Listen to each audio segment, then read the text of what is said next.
Naranasan mo na bang mapapikit sa unang kagat dahil sa sobrang sarap ng pagkain?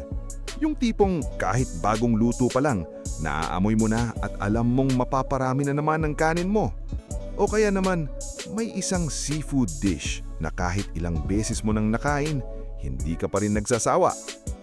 Kung pagsasamahin ng lahat ng paboritong pagkaing dagat ng mga Pilipino, mula sa mga simpleng lutong bahay hanggang sa mga espesyal na handa sa piyesta, bakasyon o family reunion, alin kaya ang tunay na aangat sa ating listahan? Sabi nga nila, the discovery of a new dish does more for human happiness than the discovery of a new star. At totoo man o hindi, isang bagay ang siguradong alam nating mga Pilipino. Kapag masarap ang pagkain, mas masaya ang kwentuhan, mas matagal ang salo-salo, at parang mas kumpleto ang araw. Kaya sa video na ito, aalamin natin ang top 10 pinakamasarap na seafood dishes sa Pilipinas. Nakakagutom ang mga pagkain ito. At kung mahilig ka sa pagkain, huwag kalimutang i-like ang video, mag-subscribe, at i-click ang notification bell para hindi ka mahuli sa ating mga susunod na uploads. Handa ka na ba? Tara, simulan na natin. Top 10. Calamares. Ang calamares ay isa sa mga pinakasikat na seafood street food sa Pilipinas. Mula sa mga food cart, night market, hanggang sa mga beach at perya, halos imposible na hindi ka makakakita ng nagbebenta nito. Ang malutong na breading sa labas at malambot na pusit sa loob ang dahilan kung bakit ito paborito ng maraming Pinoy, lalo na kapag bagong luto at sinasawsaw sa maanghang na suka o creamy na dip. Karaniwan itong nagkakahalaga ng 30 hanggang 250 pesos, depende sa serving at kung sa restaurant o sa street food stall mo ito bibilhin. Dahil madaling kainin at bagay bilang merienda, pulutan o ulam, nananatili ang calamares bilang isa sa mga pinakapaboritong seafood dishes sa bansa. Top 9. Baked tahong. Hindi mawawala sa listahan ang baked tahong, isang seafood dish na halos palaging bida sa mga handaan, buffet at seafood restaurants. Kilala ito sa makremang kombinasyon ng tahong, butter, bawang at keso na iniihaw hanggang maging golden brown ang ibabaw. Isa ito sa mga pagkaing madalas orderin ng pamilya dahil bukod sa masarap, pwede rin itong i-share sa buong mesa. Ang presyo nito ay karaniwang nasa 120 hanggang 500 pesos kada serving, depende sa laki at dami ng tahong. Isa rin ito sa mga seafood dishes na lalong sumikat dahil sa mga unlimited seafood restaurants at social media food videos na nagpapakita ng umaapaw na cheese at butter sauce. Top 8. Rellenong pusit. Kung usapang espesyal na putahe, isa sa mga pinaka-eleganteng seafood dishes ang rellenong pusit.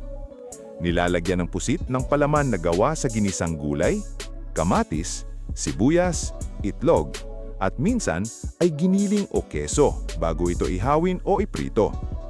Dahil mas matrabaho itong ihanda kaysa sa karaniwang pusit recipes, madalas itong lumalabas sa mga espesyal na okasyon, restaurants, at family gatherings. Ang presyo nito ay karaniwang nasa 250 hanggang 600 pesos kada order.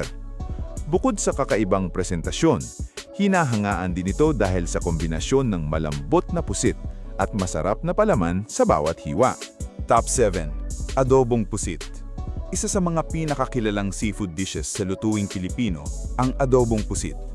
Sa halip na karaniwang adobo, ginagamit dito ang sariwang pusit at ang sariling tinta nito upang makagawa ng mas malalim, mas malinamnam at mas kakaibang lasa. Ang kombinasyon ng suka, toyo, bawang at squid ink ang nagbibigay rito ng natatanging kulay at aroma na madaling makilala kahit isang tingin pa lang. Karaniwan itong nagkakahalaga ng 120 hanggang 450 pesos, depende kung sa karinderya o sa restaurants. Sa loob ng maraming dekada, nananatili itong isa sa mga pinakapinagmamalaking seafood dishes ng Pilipinas at madalas ding pinapakilala sa mga dayuhang gustong makatikim ng authentic Filipino cuisine. Top 6. Paella.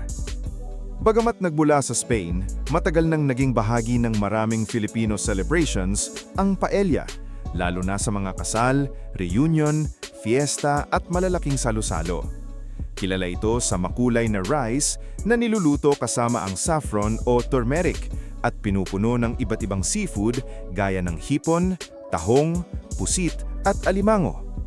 Dahil isa itong premium dish, karaniwan itong makikita sa mga hotel, buffet at Spanish-Filipino restaurants. Ang presyo nito ay maaaring magsimula sa 500 pesos at umabot ng mahigit 2,500 pesos depende sa laki at dami ng seafood. Isa ito sa mga pagkaing nagpapakita kung paanong matagumpay na napaghalo ng mga Pilipino ang impluensyang Espanyol sa sarili nating panlasa, dahilan upang manatili itong paborito sa mga espesyal na okasyon. Top 5. Ginataang alimasag.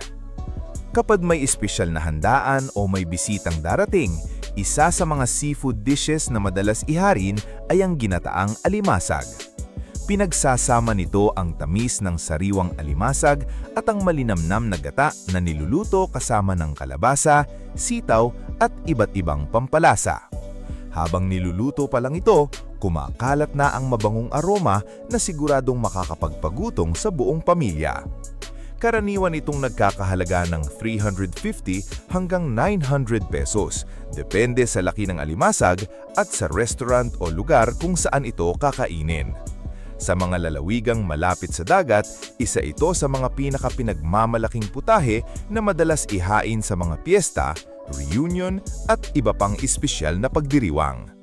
Top 4. Inihaw na bangus. May mga pagkain na hindi kailangang maging komplikado para maging masarap at isa na rito ang inihaw na bangus. Sa simpleng timpla ng asin, paminta, kamatis, sibuyas at luya, lumalabas ang natural na tamis at linamnam ng bangus kapag inihaw sa uling.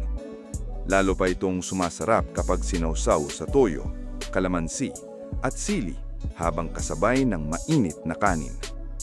Karaniwan itong nagkakahalaga ng 180 hanggang 450 pesos, depende sa laki ng isda at sa restaurant. Mula sa mga simpleng kainan hanggang sa mga sikat na seafood restaurants, nananatili itong isa sa mga pinakapaboritong seafood dishes ng maraming Pilipino dahil sa pagiging abot-kaya, masustansya at bagay sa halos anumang okasyon. Top 3. Garlic butter shrimp. Kung may seafood dish na kayang pabanguhin ang buong bahay sa loob lamang ng ilang minuto, malamang ay garlic butter shrimp ang sagot. Ang kombinasyon ng sizzling butter, toasted garlic at matatamis na hipon ay sapat na para mapadami ang kanin ng kahit sinong kakain. Isa ito sa mga pinakapaboritong order sa mga seafood restaurants, dampa-style eateries at maging sa mga family gatherings dahil mabilis itong lutuin at halos siguradong patok sa lahat ng edad. Karaniwan itong nagkakahalaga ng 300 hanggang 700 pesos kada serving, depende sa laki at klase ng hipon. Sa paglipas ng mga taon, naging isa na rin ito sa mga modernong seafood classics na madalas makita sa menus ng iba't ibang Filipino restaurants. Top 2. Kinilaw. Bago pa man makilala ng maraming bansa ang ceviche, matagal nang pinagmamalaki ng Pilipinas ang sariling bersyon nito, ang kinilaw. Sa halip na lutuin sa apoy, gumagamit ito ng suka, kalamansi, luya, sibuyas at sili upang lutuin ang sariwang isda sa natural na paraan. Dahil dito, napakahalaga ng kalidad ng isda, kaya naman madalas itong matikman sa mamabaybaying probinsya kung saan kakahuli pa lamang ng mga isda mula sa dagat.